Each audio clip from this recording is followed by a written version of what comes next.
एक बड़ी खबर, एसपी सांसदों को वापस भेजा गया। संभल जाना चाहते थे समाजवादी पार्टी सांसद और अब सपा सांसदों को वापस भेजा गया है। संभल जाना चाहते थे समाजवादी पार्टी के सांसद।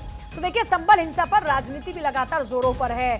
संभल में सर्वे के दौरान में हुई हिंसा के बाद से समाजवादी पार्टी लगातार हमले बोल रही है सरकार के ऊपर और इस बीच एक डेलीगेशन तैयार हुआ जो संभल में पीड़ित परिवार वालों से मिलने के लिए जा रहा था। इसी दौरान में सुरक्षा के मद्देनजर उस डेलीगेशन को रोक दिया गया है। ये सांसद समाजवादी पार्टी के संभल जाना चाहते थे, लेकिन इन्हें वापस भेज दिया गया है। सपा सांसदों को वापस भेजा गया है। संभल मामले पर यह इस वक्त का बड़ा अपडेट है। संभल में शांति व्यवस्था लगातार बरकरार रखने के लिए इस वक्त प्रयास किए जा रहे हैं। इस बीच जो सांसद समाजवादी पार्टी के संभल जाना चाहते थे उनको वापस भेजा गया है। संभल जा रहे थे समाजवादी पार्टी के ये सांसद, लेकिन उनको संभल जाने से रोका गया है और संभल को लेकर ये एक बड़ा अपडेट है। सपा नेताओं की ओर से लगातार प्रयास किए जा रहे थे कि वो संभल में पीड़ित परिवारों से मिले। सपा का जो 15 सदस्यीय डेलीगेशन था वो संभल हिंसा के पीड़ितों से मिलने जाने वाला था, लेकिन नेता प्रतिपक्ष और सपा नेता माता प्रसाद पांडे को डीएम ने फोन करके मना कर दिया। और अभी खबर यह है कि यूपी के संभल को लेकर जो बवाल राजनीतिक तौर पर लगातार जारी है। इस बीच खबर है समाजवादी पार्टी के नेता संभल कूच करने निकले थे, लेकिन उनको वापस कर दिया गया है। सपा प्रदेश अध्यक्ष की ओर से भी इसको लेकर एक रिएक्शन है। और एक और बड़ी खबर इस वक्त मिल रही है। यह बड़ी खबर है, संभल जाने से रोके गए समाजवादी पार्टी नेता। लखनऊ में सपा प्रदेश अध्यक्ष नजरबंद हुए। पुलिस ने श्यामलाल को नजरबंद कर लिया है। सांसद रुचि वीरा भी हाउस अरेस्ट। माता प्रसाद पांडे को भी नजरबंद किया गया है। तो सपा का जो डेलीगेशन है वो लगातार आगे बढ़ रहा था संभल के लिए, लेकिन इस बीच खबर है समाजवादी पार्टी के नेता संभल कूच करने निकले थे, लेकिन पुलिस ने उनको जाने नहीं दिया, रास्ते में रोक लिया।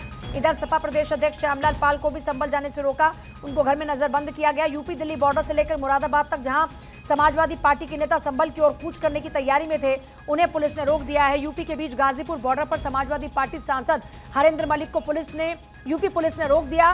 तो मुरादाबाद से समाजवादी पार्टी सांसद जियाउर रहमान बर्ग के काफिले को भी गाजीपुर बॉर्डर के पास रोका गया। वहीं लखनऊ में समाजवादी पार्टी के वरिष्ठ नेता और नेता प्रतिपक्ष माता प्रसाद पांडे को भी पुलिस ने उनके घर से बाहर नहीं निकलने दिया।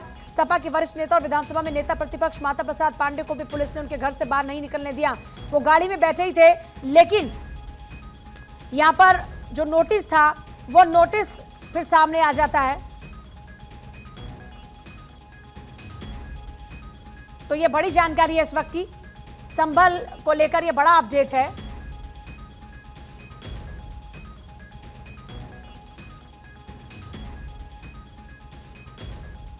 तो हम लोग चुपके से तो जा नहीं थे, जाना होता तो चुपके से कहीं चले जाते।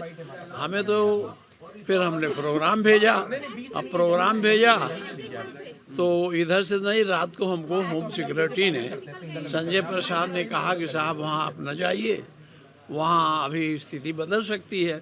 तो नहीं भाई, आप तो 30 तक लगाए थे, अब पहली कहे कि नहीं। फिर वहाँ के डीएम का टेलीफोन आया कि साहब ना आइए, संभल का, कि वो हम लोगों ने 10 तारीख तक इसे बढ़ा दिया है, अब 10 तारीख तक नहीं आए ना आए। तो हमने कहा ठीक है।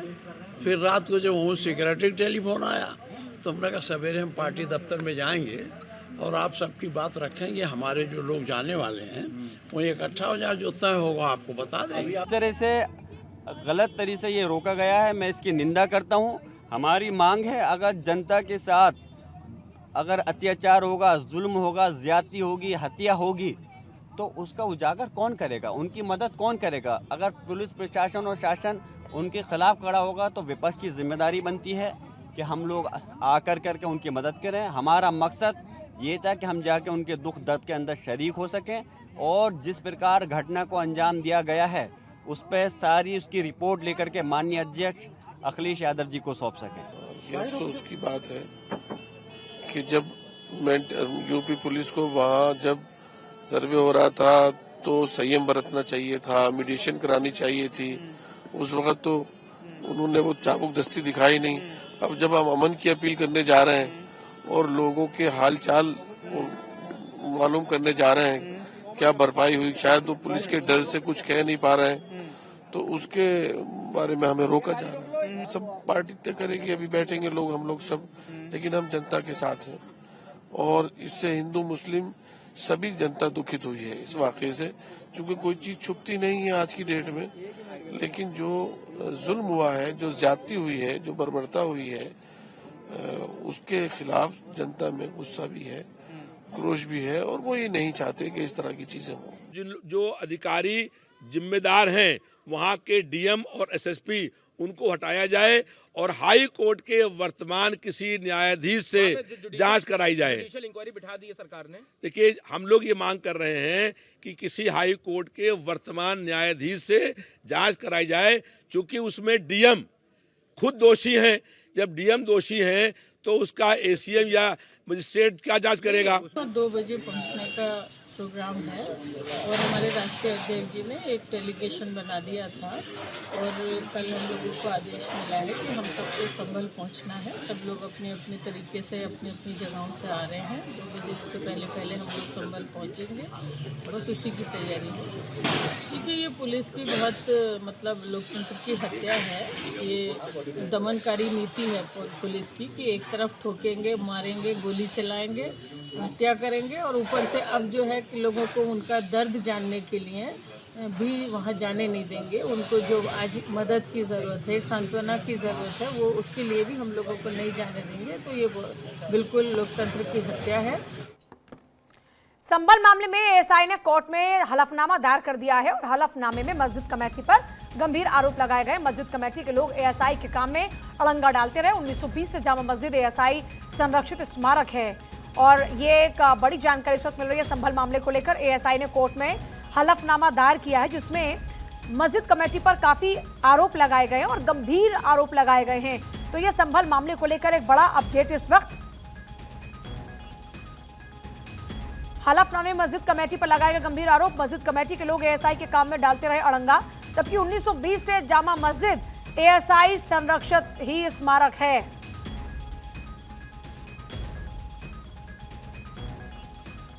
तो देखिए, ये एक बड़ा अपडेट है संभल हिंसा को लेकर। इस पूरे मामले में 1920 में संरक्षित इमारत, बार बार हुए कई बदलाव। संभल जामा मस्जिद विवाद में एएसआई का हलफनामा।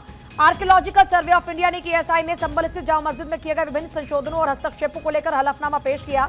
एएसआई के मुताबिक जामा मस्जिद को 1920 में एक संरक्षित स्मारक घोषित किया गया था, लेकिन इसके बाद से स्मारक में कई बदलाव किए गए। यहाँ पहले हरिहर मंदिर था जहां पर मस्जिद का निर्माण कराया गया था। इसे लेकर हिंदू पक्ष की तरफ से एक वकील ने कोर्ट सर्वे की मांग के साथ स्थानीय कोर्ट में याचिका दायर की थी। मामला बस यहीं से शुरू होता है, बाद में कोर्ट ने सर्वे का आदेश भी दे दिया और इसी को लेकर इलाके में तनाव पैदा हुआ। मामले में एएसआई ने जो सर्वे किया है उस आधार पर विभिन्न संशोधनों और हस्तक्षेप को लेकर हलफनामा पेश किया गया, जिसके मुताबिक जामा मस्जिद को 1920 में संरक्षित स्मारक घोषित किया गया।